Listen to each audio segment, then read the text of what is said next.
Blood and dirt looked the same on cobblestone. That's the first thing Emily Allen understood the morning her stepmother sold her to a stranger in a black coat, that no matter how hard you scrub a driveway, some stains don't come out. She was 26 years old, covered in someone else's mud, and about to become the most protected woman in the city. She just didn't know it yet. Stick around. Emily had been the Whitfield family's nanny for 6 years before anyone in that house remembered her actual name. She'd raised the twins from diapers to first grade, packed lunches, wiped fevers, sat through 3 a.m. nightmares with a flashlight and a steady voice, while Vivian Whitfield slept 2 floors up behind a locked bedroom door. Vivian wasn't Emily's employer by choice.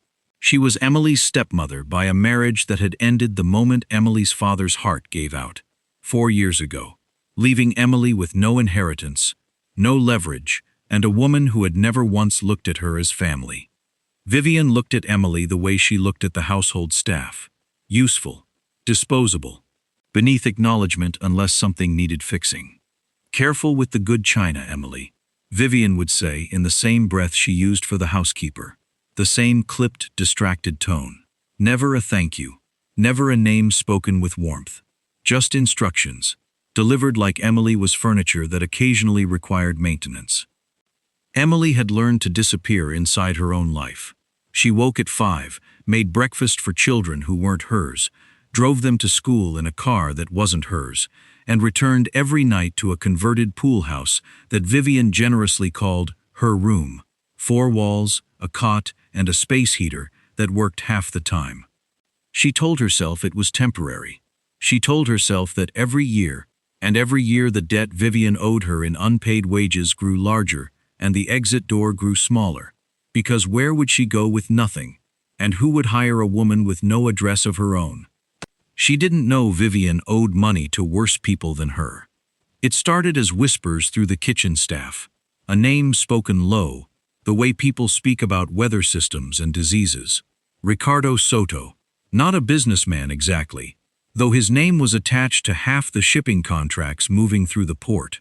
Not a criminal exactly, though nobody who crossed him stayed missing for long enough to ask questions.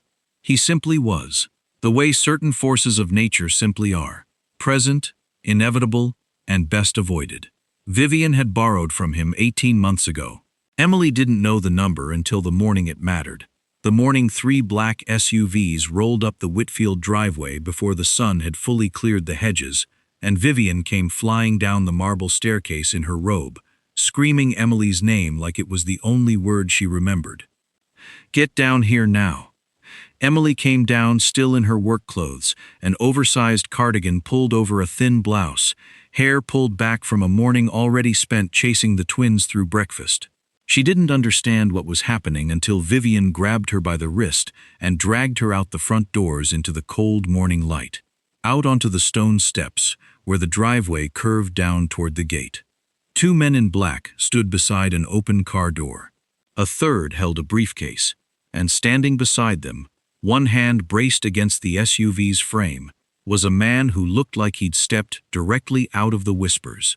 Tall, tattooed, dressed entirely in black, watching the scene unfold with an expression that gave away absolutely nothing. "This is her," Vivian said, breathless, desperate, shoving Emily forward hard enough that Emily's knees hit the cobblestone. "This is the collateral. She's been running my household for 6 years. She's reliable, obedient. She'll do whatever's needed." Emily's palms scraped raw against the stone. Pain shot up through her wrists, sharp and immediate, but it was the humiliation that stole her breath. Being handed over like inventory, on her knees in front of strangers, while the woman who'd never once said her name with kindness gripped a fistful of her hair to keep her from rising too quickly. "Get up," Vivian hissed under her breath, yanking harder. "You're embarrassing me." Emily didn't cry. She'd learned years ago that crying only extended these moments, gave Vivian more to work with. She simply knelt there, breathing hard, staring at the dirt smeared across her palms, and waited for whatever came next. The man in black hadn't moved. He was watching Vivian's hand fisted in Emily's hair, with an intensity that made the two men flanking him go very still. The kind of stillness men adopt when they can feel a storm arriving before the sky has actually darkened. "Mr. Soto," Vivian said, straightening, smoothing her robe with trembling hands, her voice pitching higher with every syllable. "I know this looks unconventional, but I assure you, she's an excellent worker. She'll settle the full amount within." "Let go of her," Ricardo said. It wasn't loud. It didn't need to be. Vivian's hand released Emily's hair as though it had caught fire. Emily finally looked up. The man was watching her now. Not Vivian, really watching. The way no one had looked at her in 6 years. Cataloging the dirt on her knees, the scrape on her palms, the flinch she couldn't quite hide when Vivian's shadow shifted behind her. "How long has she worked for you?" Ricardo asked, still looking at Emily, the question aimed at Vivian, but the focus never leaving Emily's face. 6 years, Vivian said. "She's essentially family. Raised my children like her own. Honestly, you're getting a bargain." "Has she been paid?" Ricardo interrupted. Vivian's mouth opened, then closed. That's not really relevant to the arrangement we discussed. Has she been paid?" Emily watched something shift in Vivian's face, the calculating panic of a woman realizing, in real time, that her leverage had just evaporated. "There's been some deferred compensation," Vivian said carefully. "Room and board included." "A pool house," Emily said quietly. It was the first thing she'd said since coming down the stairs. Her voice came out rougher than she intended, scraped raw the way her palms were, with a space heater that doesn't work. Ricardo's jaw tightened. He crouched down, right there on the cobblestone, bringing himself level with Emily instead of standing over her. A small thing, but it landed like an earthquake in the middle of Emily's chest, because nobody in 6 years had lowered themselves to her level for anything. "What's your name?" he asked. "Emily." "Emily what?" "Emily Allen." He studied her for a long moment, the kind of look that felt like being read cover to cover. "You're bleeding," he said, nodding toward her palms. "It's fine." "It's not," Ricardo said, and stood, turning finally toward Vivian with an expression that made the woman take an involuntary step backward. "You brought me an unpaid employee with rope burns healing on her wrists and called it collateral." Emily's stomach dropped. She'd forgotten about the wrists, the marks from 3 nights ago, when Vivian had tied her hands to keep her from wandering off during a dinner party. Terrified Emily would embarrass her in front of guests by simply existing in the wrong room. Emily had covered them with long sleeves for days out of habit, not thinking anyone important would ever look closely enough to notice. Ricardo had noticed in under 30 seconds. "That's a misunderstanding," Vivian said quickly. Too quickly. "She's clumsy. She fell." "Don't," Ricardo said, and something in his voice made even the 2 men beside him go rigid. "Don't finish that sentence. I've heard enough lies for one morning." He turned back to Emily, crouching again, close enough that she could smell rain and cedar and something colder underneath. Something that made her understand, instinctively, that this was a man who had done violence and would do it again without losing sleep. But his hand, when it reached for hers, was gentle. He turned her palm over carefully, studying the scraped skin, the faint bracelet of yellowing bruises at her wrist beneath her sleeve. "I'm not taking you as collateral," he said quietly. "Just for her. I'm taking you because I'm not leaving you here." "I don't understand," Emily whispered. "You will." He stood, offering his hand. Emily stared at it for a long moment. 6 years of learning not to trust outstretched hands. 6 years of every offer of help arriving with a hidden cost, before she finally placed her scraped palm in his and let him pull her to her feet. "The debt is cleared," Ricardo said to Vivian, not looking at her, still watching Emily find her balance. "In full. You'll never see her again." "But the terms," Vivian said, panic sharpening her voice. "We agreed she'd work off." "The terms have changed," Ricardo said. "She's not working off anything. She's leaving with me, and you're going to stand there and watch, and you're never going to speak her name again as long as you live.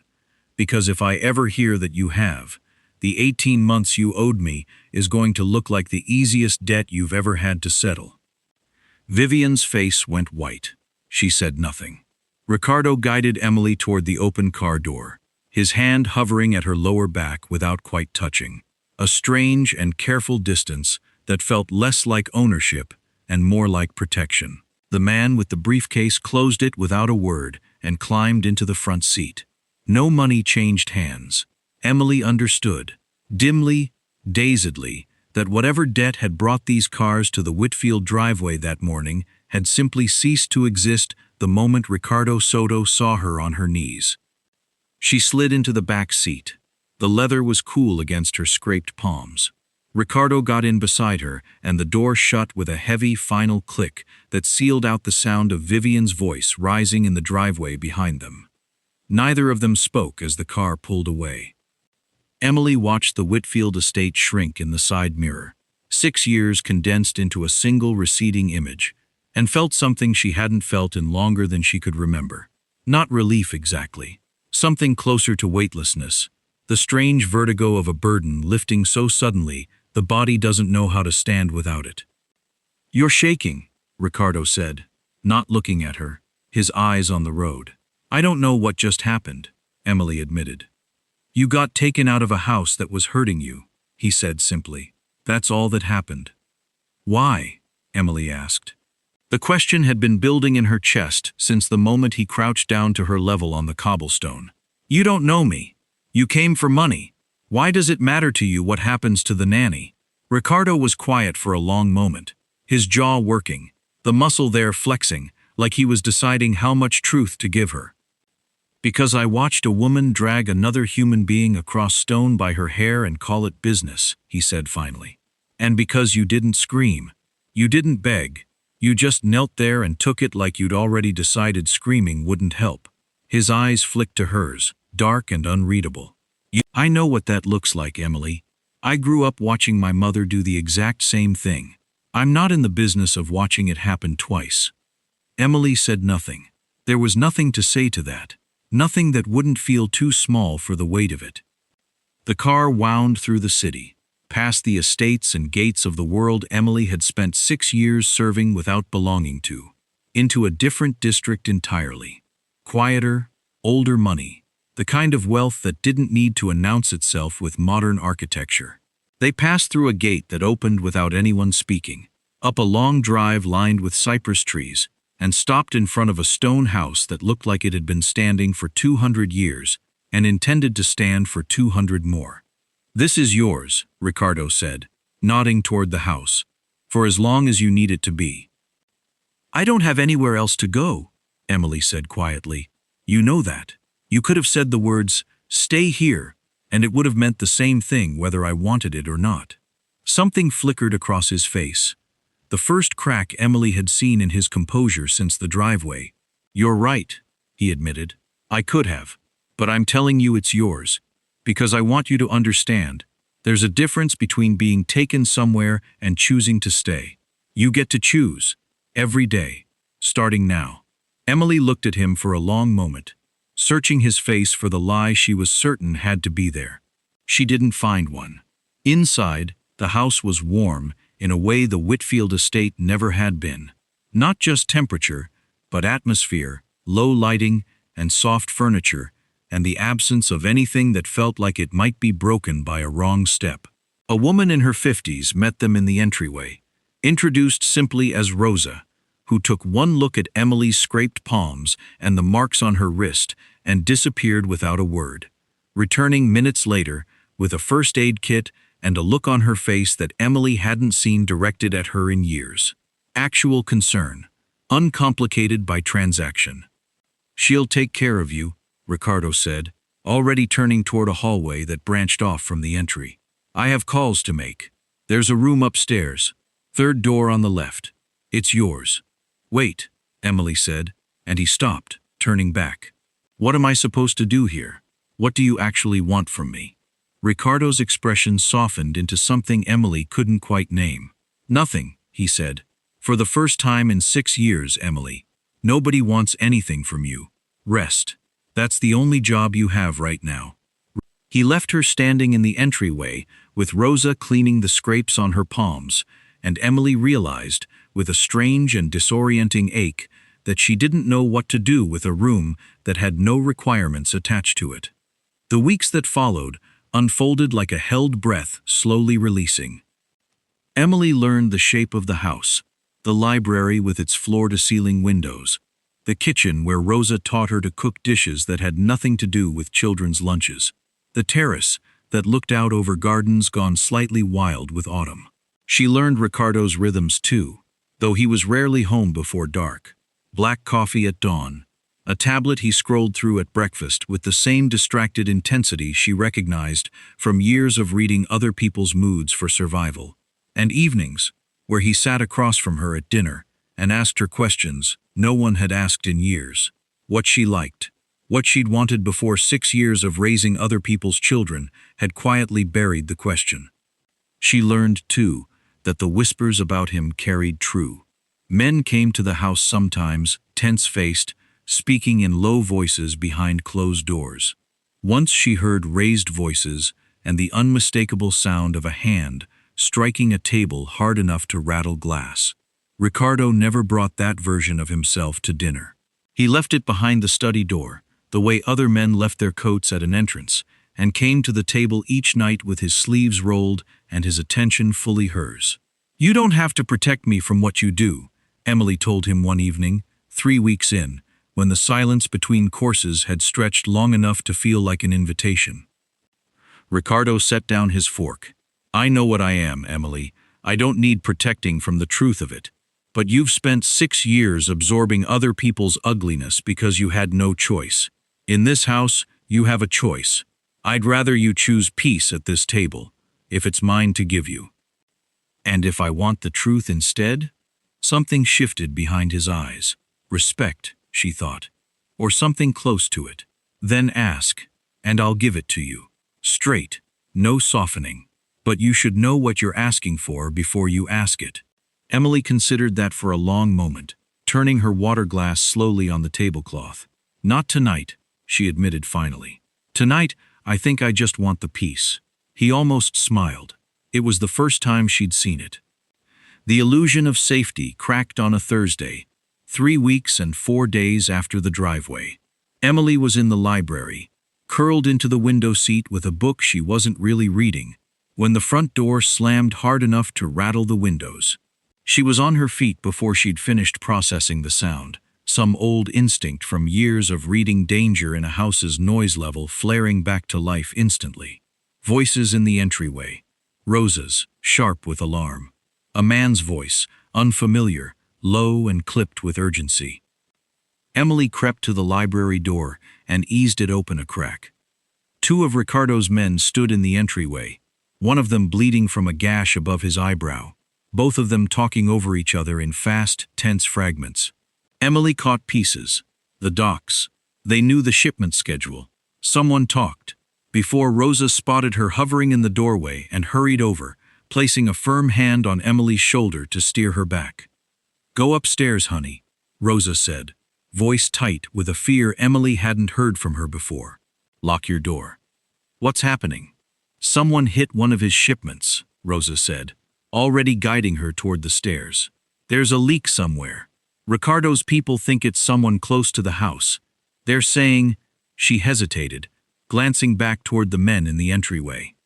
"Saying what?" "They're saying it might connect back to the Whitfield woman," Rosa admitted quietly. "That she's been talking to people who don't like Mr. Soto very much, trying to buy back her leverage now that you're gone." Emily's stomach turned cold. Of course Vivian would try something like this.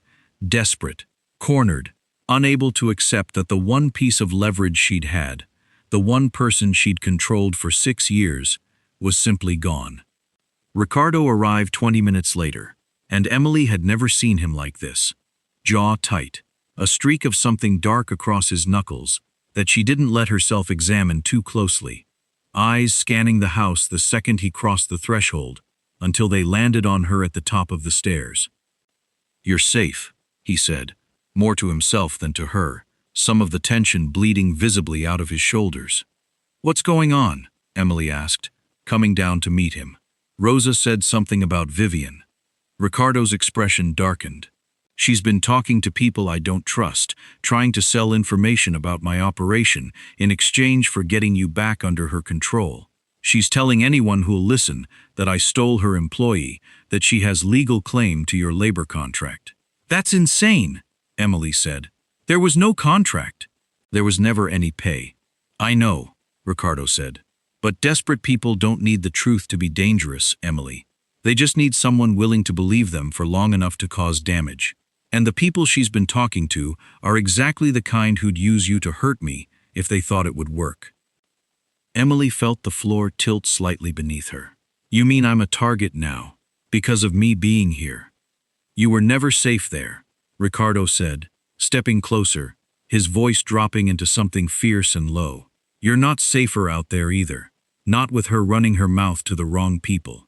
But you are safest here, with me, where I can put every resource I have between you and anyone stupid enough to try something.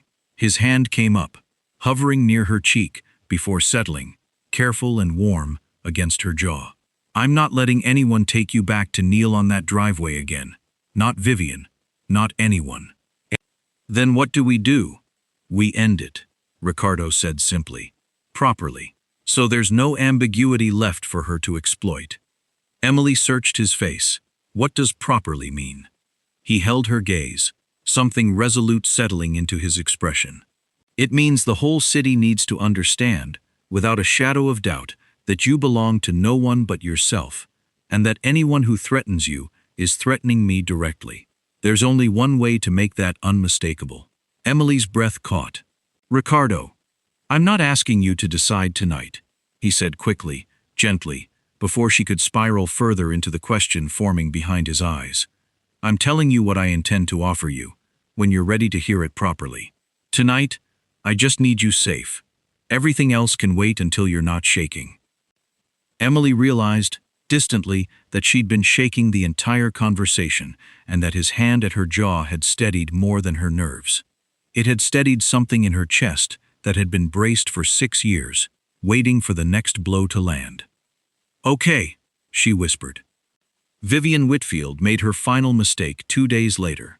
She arrived at the estate gate uninvited, flanked by 2 men Emily didn't recognize. Hired muscle, cheap, and visibly nervous. The kind of men who took jobs from desperate people because desperate people paid in cash up front and didn't ask questions about competence. Rosa spotted the car on the security monitors and alerted the house before Vivian had even finished arguing with the gate guard. Emily stood at the study window with Ricardo, watching the black and white feed of Vivian gesturing furiously at the intercom, demanding to be let in, insisting she had rights to speak with her employee. Let her in, Ricardo said quietly to the guard on the radio. Emily turned to him, startled. You're letting her onto the property? I'm letting her walk into a conversation she won't survive with her leverage intact, Ricardo said. His voice had gone flat and cold. The register Emily had learned meant he'd already decided the outcome before the scene played out. She wants to make noise about legal claims and stolen employees. Let's give her an audience for it. Vivian was escorted into the main hall 10 minutes later, stripped of the polished composure Emily remembered from the driveway. Her hair was less pristine, her blazer wrinkled, desperation etched into every line of her face in a way 6 years of quiet cruelty had never allowed to show. Emily, Vivian said, the moment she spotted her, relief and fury tangled together in her voice. Thank God. Come on, we're leaving. This has gone on long enough. Emily didn't move. She felt Ricardo's presence beside her, steady and unbothered, and found something in that steadiness that let her stand her ground without flinching. I'm not going anywhere with you, Emily said. You don't have a choice, Vivian snapped. You have a legal obligation. There was no contract, Emily said, her voice steadier than she'd expected. There were no wages. There was no agreement, beyond you deciding what I owed you, simply for existing under your roof. I don't owe you anything, Vivian. I never did. Vivian's face contorted. After everything I did for you, you tied my wrists to a chair 3 nights before you sold me to a stranger, Emily said. and the room went very still. You dragged me across cobblestone by my hair, in front of armed men. You called me collateral, like I was a piece of furniture with a resale value. Don't you dare stand in this house and talk to me about everything you did for me. Vivian's mouth opened, closed, opened again, and then, in a final act of desperation, she turned to Ricardo instead, her voice shifting into something wheedling and sharp. Mr. Soto, surely you understand this is unacceptable. She's clearly been coached, manipulated. If word gets out that you're holding my former employee against her will, she's not being held against her will, Ricardo said, his voice quiet enough that Vivian had to stop talking just to hear it. She's here because she chooses to be, which is more than she ever had in your house. You can't possibly. I can, and I have, Ricardo interrupted. You've spent the last 2 days trying to sell information about my operations to people who'd very much like to see me dead, all so you could reclaim a woman you never paid and never protected. That's not a custody dispute, Vivian. That's a direct threat to my life, delivered by a woman who thinks she's still negotiating from a position of power. Vivian's face drained of color.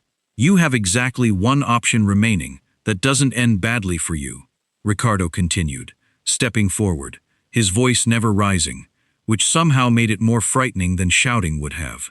You go back to that house, you never speak Emily's name again, and you understand that whatever protection your surname once bought you in this city is now permanently revoked. If I hear you've spoken to anyone else about her, about me, about anything that happened on that driveway, I won't be nearly this patient a second time. You're threatening me, Vivian said, voice cracking. I'm educating you, Ricardo said. There's a difference, and you'd be wise to learn it quickly. Vivian looked between them, Emily standing composed and unshaking for the first time in 6 years, Ricardo immovable beside her, and something in her posture finally, visibly broke. The fight went out of her all at once, leaving behind only a small, defeated woman who'd overplayed a hand she never should have picked up. Get her out, Ricardo said to the guards, not looking away from Vivian's retreating expression. And make sure she understands, on the drive home, exactly how thin the ice under her feet has become. Vivian was escorted out without another word. The heavy front doors closed behind her with a sound of absolute finality. Emily let out a breath she felt like she'd been holding for 6 years. Are you all right? Ricardo asked, turning to her, his hand finding hers without hesitation now, some careful distance from before entirely dissolved. I don't know, Emily admitted. I've never had anyone speak for me like that. I've never had anyone stand beside me instead of over me. Get used to it, Ricardo said quietly. It's not going to stop. Emily looked up at him, searching his face for the calculation she'd spent years learning to detect in every person who claimed to want to help her, and found instead only the same steady, unwavering attention he'd given her on the cobblestone 3 weeks ago. You said something, she said slowly, the night the shipment was hit, about making things unambiguous, about the whole city understanding. Ricardo's expression shifted, something careful and hopeful moving behind his eyes. I did. Say it properly now, Emily said. I'm not shaking anymore. He took both her hands in his, turning to face her fully, the fading afternoon light, catching the sharp line of his jaw. I don't offer protection to people, Emily. I offer them nothing, and I take what I want, and the two things have never once overlapped until you knelt on that driveway and didn't beg. His thumbs traced slow circles over her knuckles. I want to marry you, not because it solves a legal ambiguity, though it will, not because it protects you from Vivian, though it does that too. I want to marry you because in 3 weeks, you've shown me more strength than most men I've known their entire lives, and I refuse to spend another day pretending I don't want you standing beside me instead of down the hall. Emily's breath caught somewhere between her ribs. You barely know me. I know you knelt in the dirt and didn't break, Ricardo said. I know you scraped your palms raw and still had the presence of mind to correct your stepmother's lie about your pay. I know you've spent 6 years learning to survive people who never once deserved your loyalty, and you never once let it turn you cruel. I know everything that matters, Emily. The rest, I intend to spend the rest of my life learning." Emily felt tears gather, hot and unexpected, at the corners of her eyes. Not the tears of 6 years of swallowed grief, but something entirely different. Something that felt, for the first time in longer than she could remember, like relief with nowhere left to hide from. "Yes," she whispered. Ricardo's composure finally, fully broke. The careful control he'd maintained since the driveway giving way to something raw and unguarded as he pulled her against him, his forehead resting against hers, his hands framing her face like something he intended never to let go of again. "You're never kneeling for anyone again," he murmured. "Not for Vivian, not for anyone. From today forward, the only thing you kneel for is whatever you choose." The wedding was small, deliberately so. No grand ballroom, no watching crowd, just the stone terrace overlooking the gardens Emily had come to love, Rosa crying quietly in the front row, and Ricardo's men standing at a respectful distance, more guard detail than guest list. Emily wore ivory, simple and unadorned, no trace of the girl who'd once knelt bleeding on cobblestone visible anywhere in the woman who walked down the aisle, with her chin lifted and her palms, finally, fully healed. Ricardo watched her the entire way, an expression on his face that Emily suspected very few people in his life had ever been permitted to see.